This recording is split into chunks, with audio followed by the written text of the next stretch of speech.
Today we're going to tell you why record labels are becoming obsolete.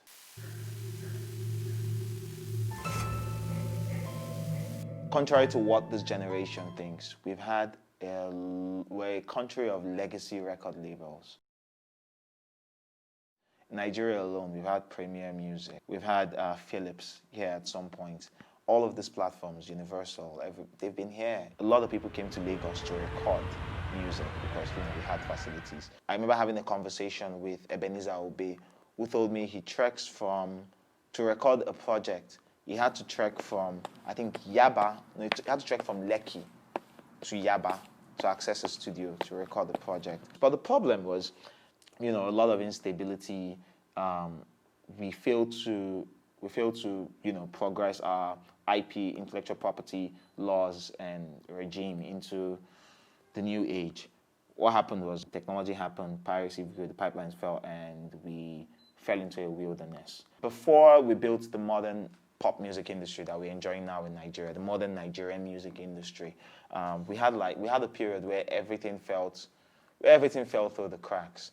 Our market became very fragmented, and our music stopped being central, and everybody, moved into their regions and started making regional music. I think, for example, now, I know of Sunny Ade because I know music and I'm an enthusiast. But to a kid in a village called maybe, Oboimbise in Imo State, his legends are way different. So when you call Sunny Ade, they'll be calling people like Oliver Di Coco as their legends. They'll call this person Osadebe as their own hero, and they would hold him in the same regard as this one. If you come to the South, the people would die for Cardinal Rex Lawson. I think the only person that, went through that period and stayed with us all through on national level is Fela. So yeah, we lost all of that. The system crashed, and so foreign music flooded into the space. Well, with time, we found our way back.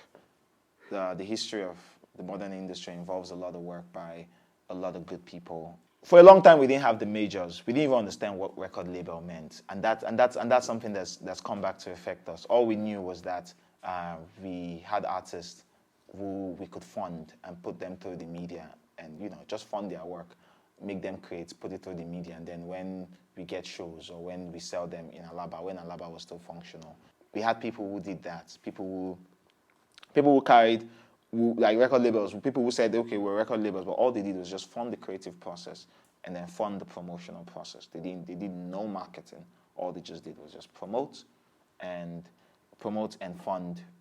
So that happened a while, and we got used to it. A lot of artists got used to it as the model for record label work. With time, everybody opened a record label, mushroom record labels everywhere. Everybody that had a buck to spend in music created a record label. Drop money, sing song, perform show, inshallah. With time, as the industry progressed and more money got into the pockets of artists, a lot of artists began to understand that, hey, what this person is doing for me is just fund, This thing is very simple. We can hack it. I just need like 3-4 people. And so independent artists began to push, not for systems anymore, but for funding. So record labels became obsolete because what will you do for me as a record label that you cannot do for me as a partner? The more those independent artists became successful, the more it became clear, the more they educated everybody, inadvertently educated everybody that record labels were becoming obsolete. Good example is Adekunle Gold. Adekunle Gold left YBNL after 2 years, became his own person. All he needed was management, and just management, and a few good people in his team, and the money that was coming to him. And guess what? He's been able to sustain a very good career. So that has happened a lot. And we built this amazing system that, it dey shake, but it dey work. We found a way to connect everybody's marketing to streaming platforms. We found a way to, which is where everybody consumes music that pays. We found a way to make that very primary in terms of marketing. While the internationals can bring their label structure and try to amplify whatever they've done globally or in different markets. Locally, anybody with money in their pockets and a few good people can still crack the same thing.